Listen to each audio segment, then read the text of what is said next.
Hello everyone, कैसे हैं आप? आई होप आप अच्छे होंगे और अच्छे तरीके से पढ़ाई कर रहे होंगे।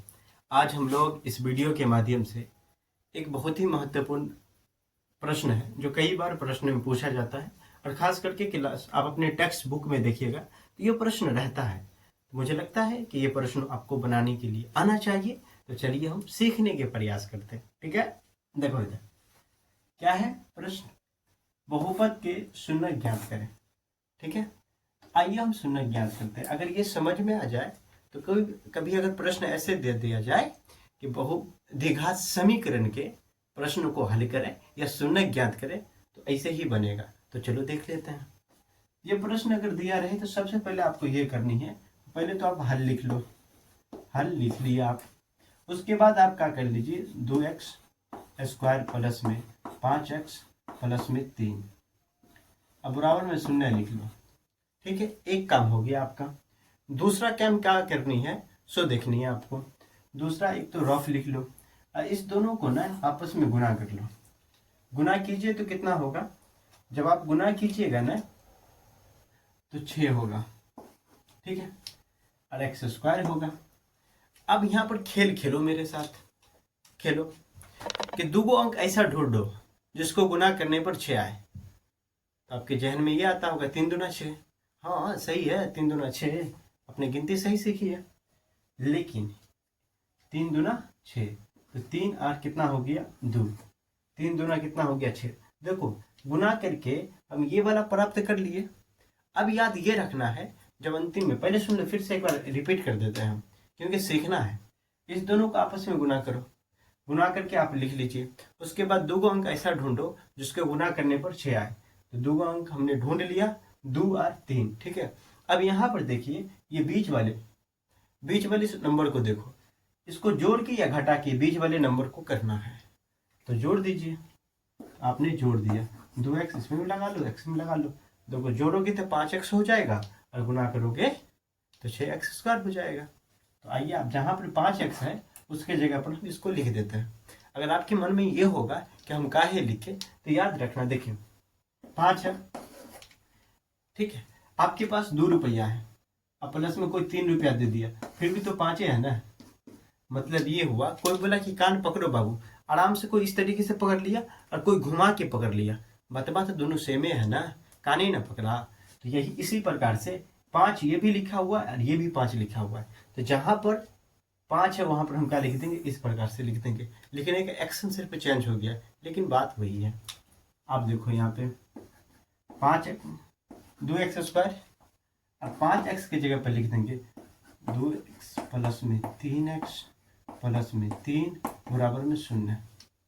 अब आगे हम बनाते हैं। तो यहाँ पर देखो मेरे दोस्त कि अब यहाँ पर हम कॉमन लेंगे। अगर किसी को समझ में नहीं आया कि कॉमन क्या होगा तो समझिए, अगर आपने लघुत्तम बनाई है और लघुत्तम बनाने के लिए जब आपको आता है तो लघुत्तम ही बनाना होता है। इस दोनों का क्या कर लेंगे, हम लघुत्तम बना लेंगे। किस तरीके से लघुत्तम बनाते हैं वो तो आपको आता ही है, फिर से एक बार रिपीट कर देते हैं। ये दोनों संख्या मेरे पास है, मान लीजिए ये 2x है और अरे ये 2 है, सॉरी कलम भी नहीं चल रहा। अब ठीक है, यहाँ पर एक्स स्क्वायर, अब कितना से भाग लगाएंगे आप ये बताइए। तो 2 और x से भी तो लग सकता है ना, तो यहाँ पर सिर्फ x बच जाएगा, यहाँ पर 1 लघुत्तम में लगा दिए ना। और लघुत्तम में भी हम क्या करते हैं, सिर्फ तो भागे नहीं करते हैं। समझ में आया कॉमन? जब कॉमन को टीचर समझाते होंगे तो कॉमन के मतलब यही होता है, लघुत्तम या भाग लगाना।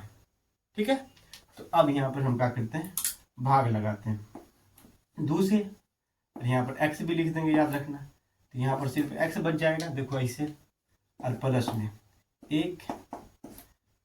अब यहाँ पर देखिए, यहाँ पर जो हम चिन्ह लिखेंगे, कौन सा चिन्ह लिखेंगे, किस चिन्ह का प्रयोग करेंगे, तो समझ मेरे बाबू, अगर प्लस दिया रहे तो हमेशा प्लस लिखना, अगर माइनस दिया रहे तो हमेशा माइनस ही लिखना। याद कीजिए, कॉपी लेके बैठिए, जब आप वीडियो देखते रहे मतलब समझ लीजिए कि आप ऑफलाइन क्लास कर रहे हैं। यहाँ पे अगर प्लस रहे तो प्लस ही लिखना, अब माइनस रहे तो माइनस ही लिखना। अब देखो यहाँ पर फिर वही वाली बात, यहाँ पर कोई कॉमन लेते हैं, कॉमन लिखने मतलब हुआ भाग लगाना। अगर भाग लगाना भी नहीं समझे तो समझ लीजिए कि लघुत्तम करना है। दोनों नंबर का हमको क्या करना है, लघुत्तम निकालनी है या एलसीएम बनानी है। समझ रहे हैं मेरी बात को।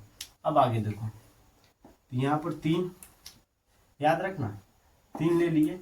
अब 3 से हम इसमें अगर भाग देंगे तो देख बाबू यहाँ पर सिर्फ x बच जाएगा, और प्लस है तो प्लस होगा, और 1 तो 1 लिख दीजिएगा, और बराबर में क्या लिख दीजिए, 0। अब जब आप प्रश्न यहाँ तक के बना लीजिएगा तो एक बात आपको ये समझनी है, ये दोनों देखो, देख लीजिए, जब कोष्ठ का दोनों समान आ जाए तो समझ लीजिएगा आप अपने सवाल बना लिया, सच में बना लिए, आपका सवाल ठीक है। अब देखो कोष्ठ का दोनों नंबर क्या है, एक जैसा है, यहाँ पर भी x प्लस 1 है, यहाँ पे x प्लस 1 है, या 1 कह लीजिए, इंग्लिश बोलो खूब बोलो। अब देखो यहाँ से, अब इस दोनों में क्या करेंगे, फिर कॉमन लेंगे, मतलब फिर भाग लगाएंगे, तो x प्लस 1 से लगाओ।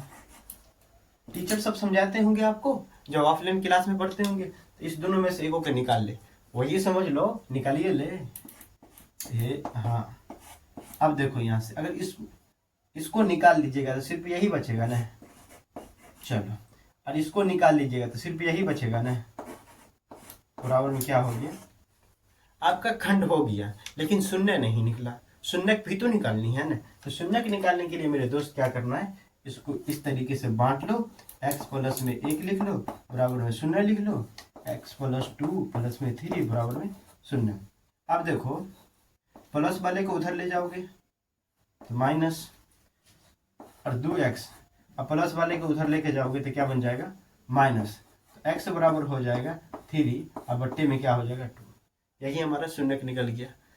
एक प्रश्न, ऑब्जेक्टिव प्रश्न यहाँ से सॉल्व कर लीजिए कि द्विघात समीकरण का या द्विघात बहुपद का मूल कितना होगा या शून्य कितना होगा, तो हमेशा याद रखिएगा 2। ठीक है, एक बार हम रिपीट कर देते हैं कि ऐसा प्रश्न आए तो क्या कर लीजिएगा। सबसे पहले इस दोनों को आपस में क्या करना है, गुना करना है, गुना करके आप कहीं पर लिख लीजिए, ये हमारा रफ काम हुआ है, ROUGH। ठीक है, अब इसको हम रफ कर लिए, ठीक है, लिखने के बाद जो आ जाए फिर 2 अंक ढूंढना है, और उसको गुना करके जितना आपने गुना किया है उतना आए या नहीं। तो हमने 2 अंक ढूंढ लिया, 3 और कितना हो गया 2, तो हमने यहाँ पर लिख लिया। अब इसके बाद इधर उल्टा सोचना है, इसको जोड़ेंगे तो इतना पूरेगा या घटाएंगे जो इतना हो जाएगा। तो हमने जोड़ दिया तो इतना हो गया, तो हमारा सवाल बन गया। अब इसी तरीके से कॉमन मतलब होता है भाग लगा रहे हैं 2 नंबर में, अगर भाग नहीं समझते हैं तो समझ लीजिएगा कि एलसीएम लगा रहे हैं। इस तरीके से एलसीएम लिख लेना और बना लेना, और जिसके जगह पर जो आएगा आप आराम से लिख दीजिएगा। ठीक है, इस तरीके से बना लीजिएगा। आई होप मेरा ख्याल ये है कि आपको ये समझ में आया होगा। ये छोटा सा वीडियो था और थोड़ा सा हम समझाने की कोशिश किए हैं, कहाँ तक कि हम सफल रहे हैं आप कमेंट करके हमको बताइएगा। अगर आप क्लास 10th में पढ़ रहे हैं और बिहार बोर्ड से हैं तो इस चैनल को सब्सक्राइब कर लीजिए, क्योंकि इस पर फ्री ऑफ कॉस्ट बहुत ही बेहतर कंटेंट देने के हम लोग प्रयास कर रहे हैं। कुछ वीडियो इसमें भरा हुआ है, आप जाके देख भी सकते हैं। बहुत बहुत धन्यवाद यहाँ तक वीडियो देखने के लिए। फिर मिलेंगे हम, चलो फिर मिलेंगे।